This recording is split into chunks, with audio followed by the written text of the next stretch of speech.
देहरादून में उत्तराखंड स्थापना दिवस के मौके पर हिमालयन संस्कृति केंद्र गढ़ी कैंट में हिमालय निनाद उत्सव 2025 का आयोजन किया गया, जिसमें मुख्यमंत्री पुष्कर सिंह धामी ने शिरकत की। उन्होंने कलाकारों का उत्साहवर्धन करते हुए संस्कृति उत्थान और कलाकारों के हित में 4 घोषणाएं की। इस दौरान हमारे संवाददाता ने संस्कृति साहित्य और कला परिषद अध्यक्ष मधु भट्ट से खास बातचीत की।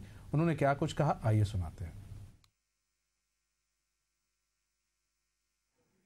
उत्तराखंड अपना रजत उत्सव मना रहा और वहीं बात करें तो आज तमाम कार्यक्रम आयोजित किया जा रहा है और देखा जा रहा है कि संस्कृति बोर्ड की तरफ से भी कहीं ना कहीं उत्तराखंड राज्य में तमाम जो सांस्कृतिक कार्यक्रम है, जो तमाम जो लोकल कार्यक्रम है, उसको भी कहीं ना कहीं एक वैश्विक मंच पर तैयारी करने की हो चुकी है। और इन्हीं सब मुद्दों को लेकर हमारे साथ संस्कृति बोर्ड की अध्यक्ष हैं, उन्हीं से जानते। मैम, बात की जाए जिस तरह से आज ये कार्यक्रम हो रहा है, लोकल फॉर वोकल प्रधानमंत्री की मुहिम थी, अब लोकल से ग्लोबल तक जाने की जो उत्तराखंड की स्कीम है, इसको सबसे पहले कैसे देखती हैं और आज सीएम ने भी कार्यक्रम में शिरकत की है? देखिए, सबसे पहले तो मैं उत्तराखंड देवभूमि वासियों को इस रजत जयंती वर्ष की राज्य स्थापना की बहुत बहुत शुभकामनाएं देती हूँ, बधाई देती हूँ। साथ ही में हमसे हिमालयी राज्यों की जो हमारी एक अलग सी संस्कृति है, उस संस्कृति का मंचन जो यहाँ पर यहाँ हिमालय केंद्र में किया जा रहा है, मैं उन कलाकारों का भी बहुत बहुत आभार और धन्यवाद करती हूँ कि जो दूरस्थ क्षेत्र से यहाँ पर आए और उन्होंने अपने कला का यहाँ पे मंचन किया।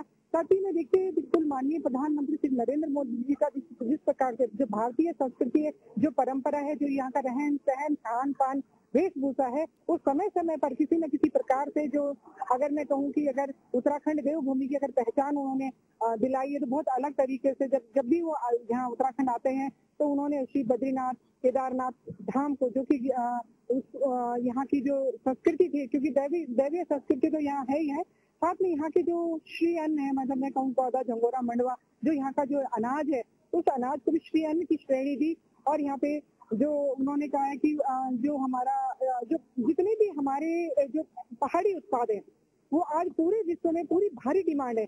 आज उन्होंने जिस प्रकार से सवाल तो बनता ही है, जिस तरह से बात करें दूरस्थ या तमाम जो क्षेत्र हैं, तमाम ऐसे क्षेत्र हैं, वहां पर आज जिस तरह से मुख्यमंत्री ने स्कीम जारी की, पहले उनको 3000 पेंशन मिलता था, ऐसे में कहीं ना कहीं जीवन यापन करना, जो अपनी लोक संस्कृति उत्तराखंड की विरासत को, धरोहर को सजोने का काम करते हैं, आज उनके पेंशन को भी बढ़ाया गया। तो क्या लगता है इससे कितना उनके जीवन में बदलाव आएगा?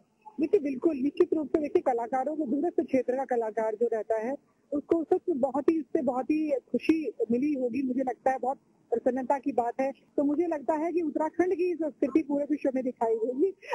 मुझे ऐसी पूरी उम्मीद है जी। ये थी हमारे साथ संस्कृति बोर्ड की अध्यक्ष, जिस तरह से उनका कहना है कि कहीं ना कहीं उत्तराखंड की जो धरोहर है, उत्तराखंड की जो संस्कृति है, वो अब लोकल ही नहीं ग्लोबल स्तर पर प्रचारित किया जा रहा है। सहयोगी जितेंद्र के साथ मैं दीपक पांडे, एशियन न्यूज, देहरादून।